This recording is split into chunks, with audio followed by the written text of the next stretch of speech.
Yep. The congelli here. Perfect texture. Perfect texture. Delicious. Delicious.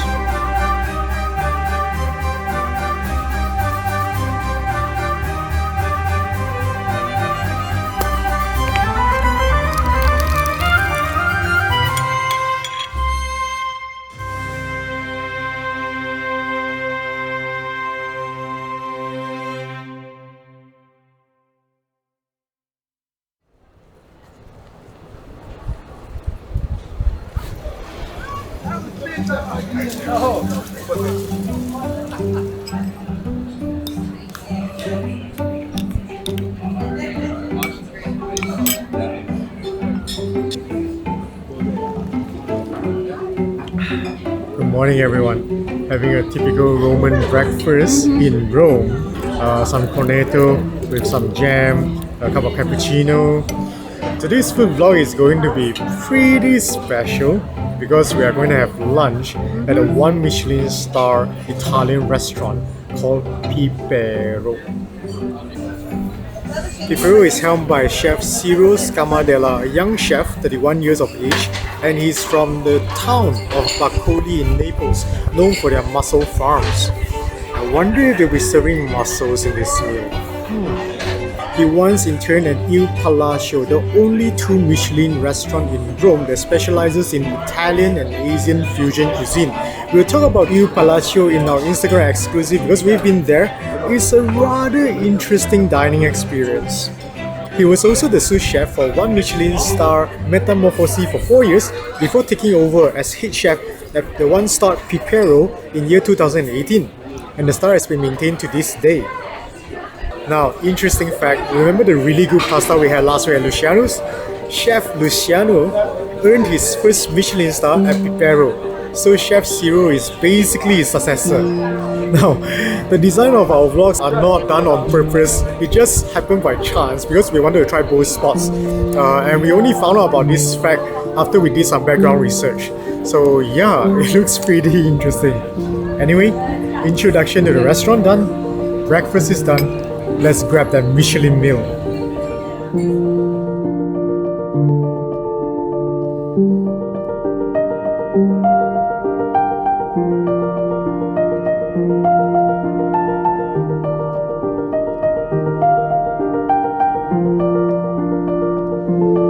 Setting.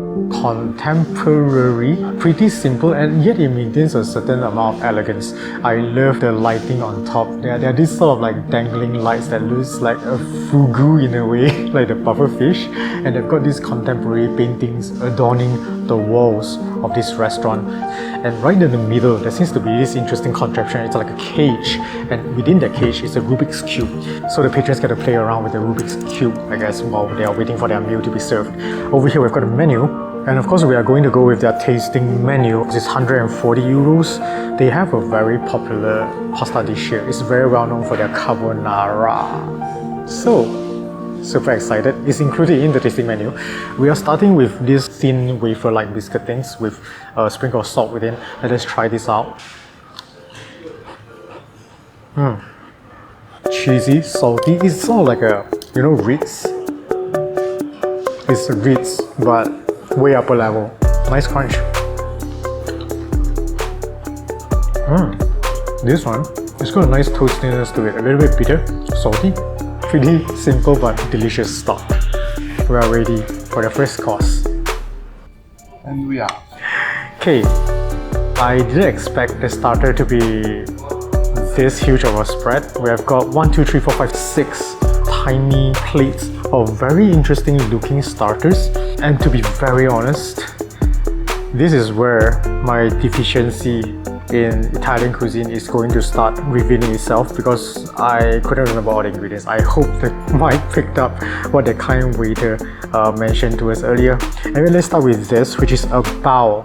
And we were told that inside is beef ragu that is specific to Rome. I was told to eat this first, together with the ravioli after, because they are soft. So let's go.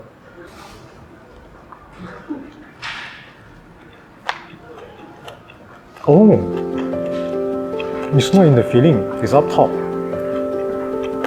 this up top is the ragu they are talking about. The bao is chewy, a little bit of resistance on the skin, a little bit more dense than what I was expecting, but the top has a nice crunchiness, almost like a salt granule in texture, but the flavor is savory, salty. There's this mild aftertaste that sort of tastes like a ragu. Okay, up next, the raviolo, which is fried, and it comes with a pecorino cheese up top and tomato sauce.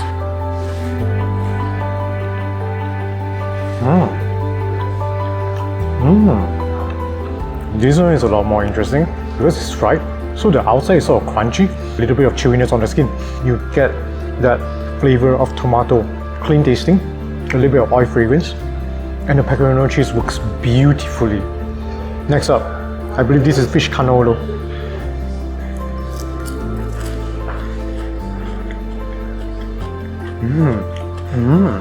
You start with that crisp of the skin, you get the umami from the fish, you get a bit of tang from maybe lemon, and you end with a bit of sweetness. I think it comes from this jam thing underneath. It's beautiful. That sweetness is just a hint at the end.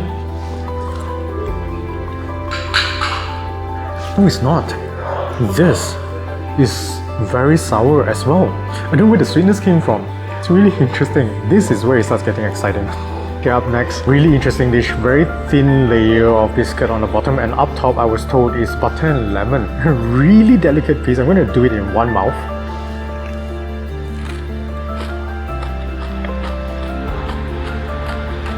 Main play is definitely the texture of that bread. Really crunchy.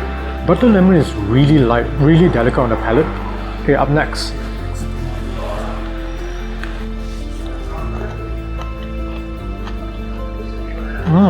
It's got a very nice juiciness, acidic in a way. The hazelnut cream isn't as strong as I was expecting. It's quite light. Okay, last appetizer, the very cute looking pig. Within is mushrooms and salami. Really interesting.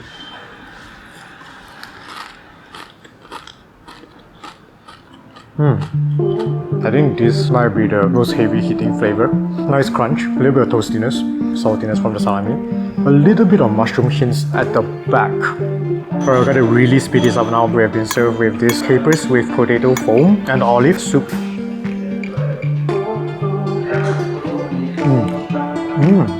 Yes, it is absolutely a foam. It doesn't look like one, but it's definitely foam. It's very airy within, but it's still got that nice consistency of almost like a sauce.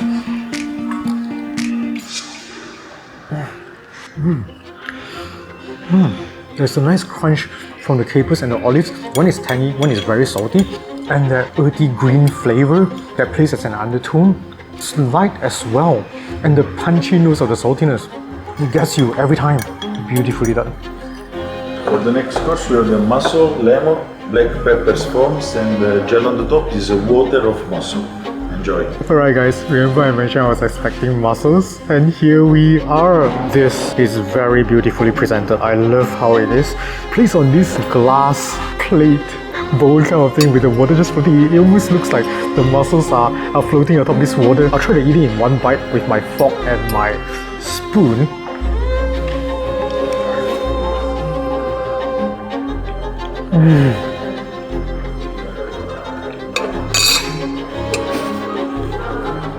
As fresh as it gets. As fresh as it gets.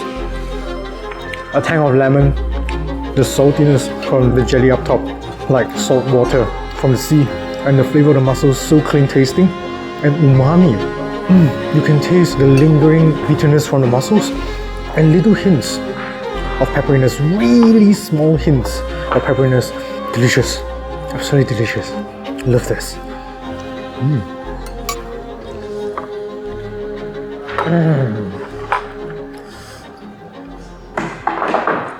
Mussel is real good. Mussel is real good. Alright, next course. They call it the seafood salad, and it's again very interesting. We've got octopus, we've got different types of seaweed, we've got some flowers, and then we've got I think a prawn, a red prawn from Sicily. Underneath there's some form of jelly, I'm not sure what it is, and they mention it's like a salad sauce, I think. Let us quickly start by just cutting into this. Okay, try a little bit of that. Oh nice, okay. Some of that salt.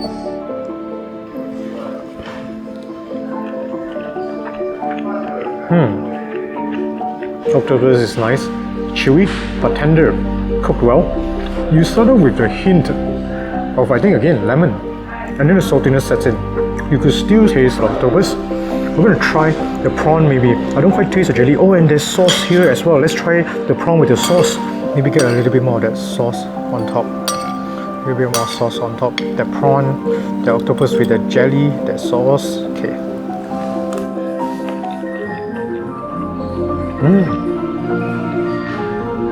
I love the prawn. Prawn is beautiful. It's tender, it's soft, it's sweet. It's not the robust flavor prawn. It's actually more towards like a sweet shrimp, like more closer to Japanese shrimps. And that sauce, I'm not sure what it is. It's like some form of like a Thousand Island sauce, a little bit tangy, and it gives the added texture. Again, nice. The seaweed gives you that nice crunch and a little bit of that chewiness. Interesting dish.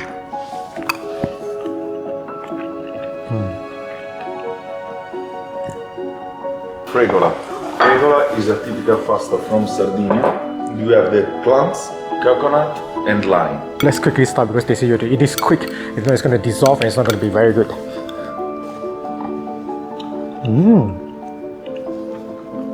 It's almost like a bubble tea ball. Really nice crunch right in the middle, the heart. You could taste some saltiness, but the flavor of the clam definitely pulls through. You could taste the clam creamy, and there's a little bit of undertone of flavor, which I don't know what it is. It sort of tastes like a form of curry.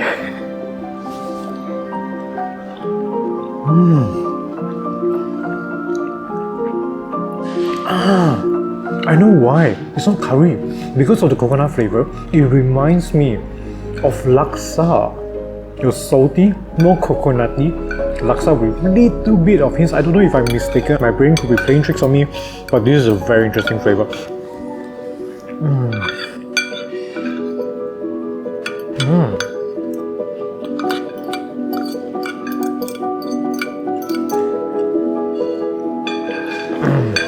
Delicious.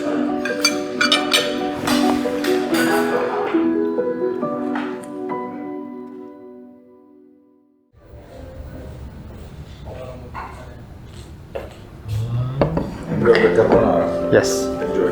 Thank you. Alright, the main event is here. The carbonara. And I could smell again the pecorino cheese. I love pecorino.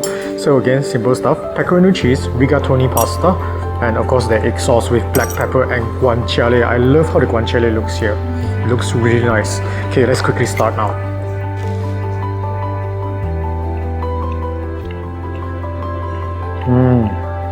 Very refined. The first thing I could tell is the rigatoni is al dente, but it's a different type of al dente.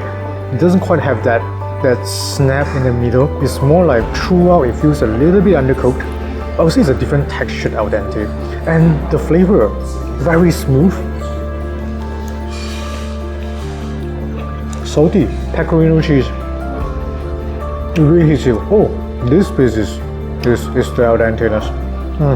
Nicely al dente. There's a snap in the middle. You could taste a little bit of pastiness, which is the right way to make rigatoni al dente. Your sauce is smooth. Pecorino cheese, it gives you that. There's saltiness. Yeah, I think they only use pecorino. Didn't taste any nuttiness. And the black pepper plays a peppery hint at the back.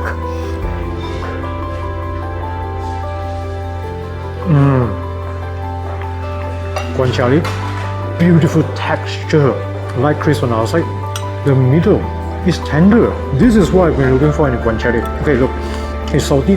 The oil fragrance umami is not that obvious, I'll be honest, but the texture is spot on. Texture of the guanciale is amazing. Yep.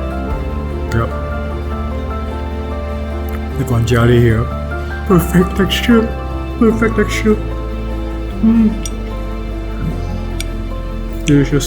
Delicious.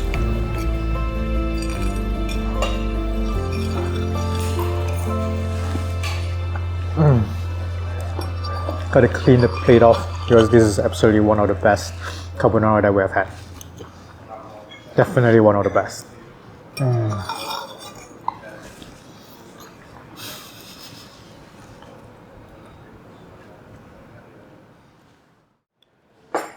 Thank you. So, and you have the grated amberjack is glassed with the Sud Oriental sauce. ginger and salad. This is, I believe, our last course, like main course right before desserts, and we have got here deep fried battered amberjack, like fish and chips in a way, and up top our salad. I believe I smell some pickled ginger and a type of savory sauce. I don't know what it was, the name was a little bit difficult for me to understand. Okay, let us cut into this beautifully presented fish. Ooh, it's crunchy. Oh, nice, look at this. Oh, look at the steam. Goodness. Okay, let me get a smaller piece. Oh, it's breaking apart. Let's go. Oh, it fell off.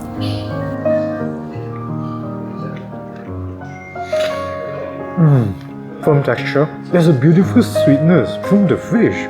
Nice crunch from the batter. A little bit of oil fragrance. Now, I think the ginger will work fantastically well in this dish. It's going to uplift this dish so much because this is a pretty meaty dish.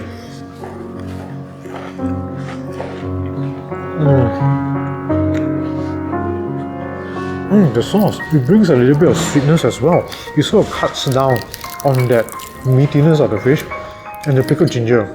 Nice spicy notes.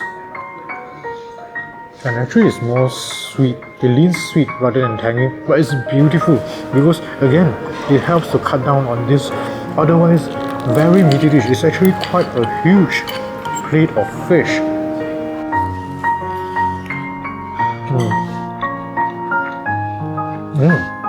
The sauce is sort of like a mayo, like a more refined mayo, like sweetness, a bit of tang. Yep, delicious dish. I think I'm ready for dessert now. Thank you. Okay, desserts, and this is beautiful. You could see the whole symmetry extends up to that meringue, and bottom we have got a cream which I believe is made from lemon and limoncello. Okay, I don't know how to eat this. It looks really beautiful, but we are gonna have to start by breaking this beautiful piece of art. Let us start here. Okay, break this down and grab that meringue.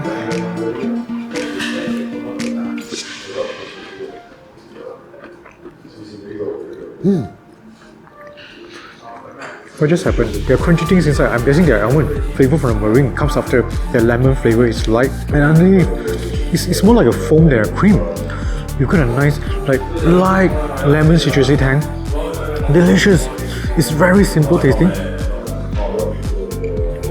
Oh man, there are even these jelly things within.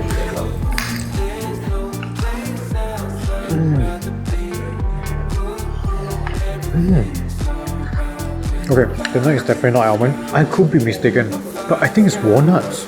And the lemon jello, they sort of pop in your mouth.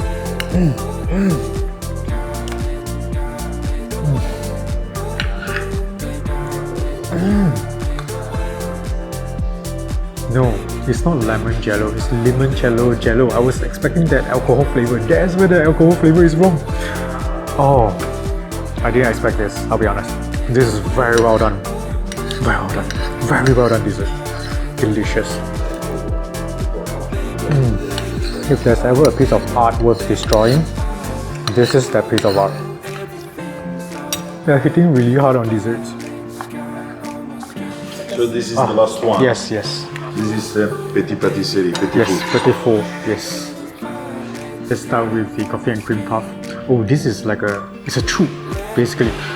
Chew texture. Okay, let's go. I'm gonna pop it in my mouth like one shot.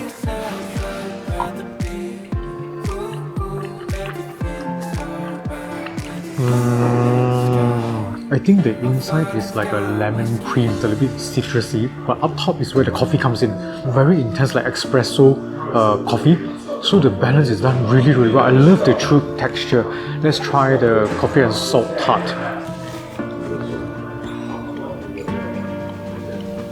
Okay, maybe I misheard him. It tastes more like chocolate and salt. Dark chocolate. Beautiful salty flavor. The tart has a nice toastiness. Good. Next up, the almond cacao.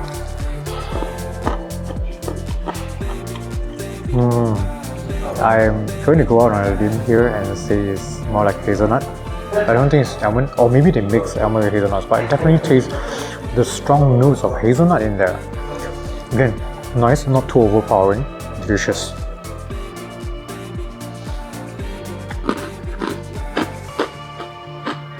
Very crunchy, firm. It looks like a meringue, but definitely not a meringue. I don't know how to describe the flavors. It's a little bit nutty. Basically, it's very well balanced and nice. Sorry guys, because I tasted so many of the flavors, so I got sort of a little bit confused, but it's really nice. Final item, chocolate truffle.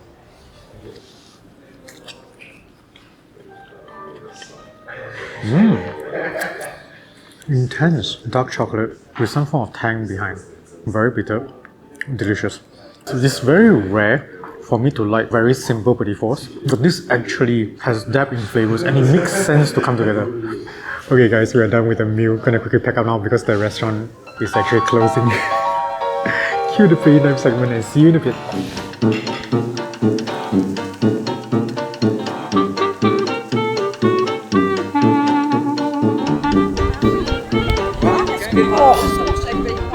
Okay, much better.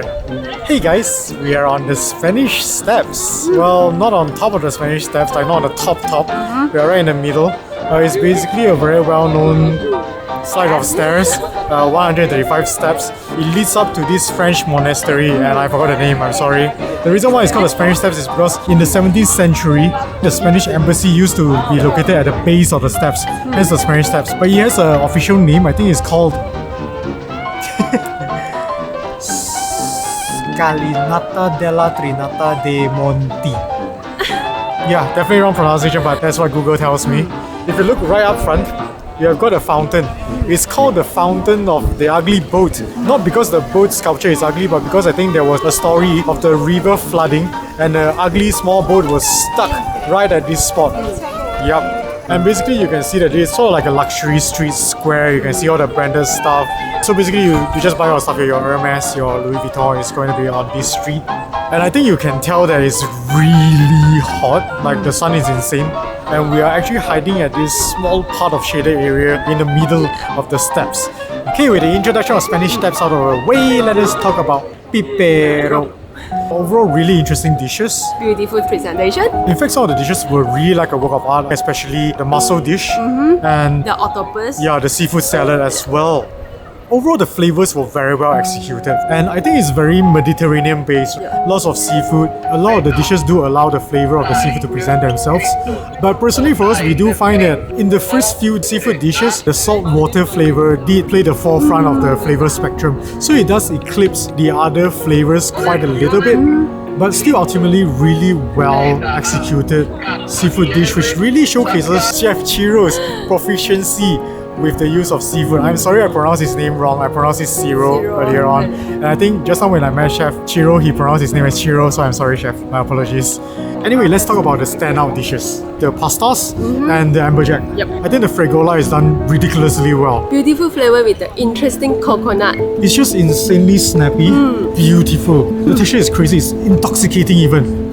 Okay, before we talk about the carbonara, I want to talk about the amberjack first. It's like a fish and chip sans the chips. Very beautifully done. I love the meat, it's firm and nice. And I think the pickled ginger and the herbs on top really pulls back on the so-called heaviness of this dish. Now, the carbonara. The texture is spot on. The al dente is just snappy enough, and the carbonara is more saucy compared to last week's carbonara. Last week was more clumpy in a way, but I think they are two completely different styles. What I love about Pipero's one is the guanciale. Beautiful guanciale. The texture is amazing.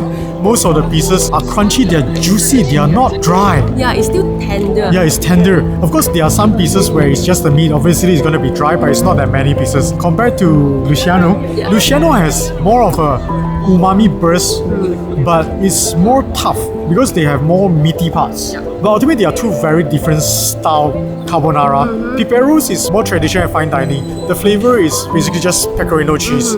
But personally, for me, I would prefer if you add in Parmigiano Reggiano. It really gives you that extra nutty tone. It gives a different flavor profile and depth to carbonara. Of course, I know the traditional way of carbonara is just pecorino cheese. Personally, I just prefer the Parmigiano Reggiano version. But I still think both Chef Luciano's carbonara and Chef Chiro's carbonara are equally as good. It just depends on which one you prefer, really. Yeah. With all the important things out of the way, I want to talk about the flow of Pipero. when we talk about fine dining restaurants, right, the most important thing is flow. And Pipero has an amazing flow. I think their flow is done really, really well. They start out with a lot of interesting appetizers. They are good, but it doesn't blow you away. It's not mind-blowing. But it slowly builds up over time. And what really hit hard was the pasta dishes. When the main courses hit, that's where the flavors came. The really hard-hitting flavors. And you're like, holy cow, this is really good. And they ended beautifully on desserts. The bitterness from the alcohol, citrus tang from the lemon, the beautiful tile design. It's just impressive. It cleanses your palate. It's just really good. And the special mention also is given to their Petit Four. Because generally when we eat at Michelin star restaurants like 1 star up to even 2 stars, the Petit Four are generally more ordinary. But Pipero really hit them out on this one. They looked ordinary, but it didn't taste ordinary at all. It made sense. As you progress through all the similar looking things, like you look at them, it's like coffee, chocolate, nuts. But it makes sense, they have different flavor depth and flavor layers, and it ends on a beautiful note. You feel satisfied, you're very happy. And I think that's the most important thing. You end strong, and your patrons, the people who eat there, you end with a very happy memory. And Pipero really did well on this front. Are they worth 1 Michelin star? Absolutely.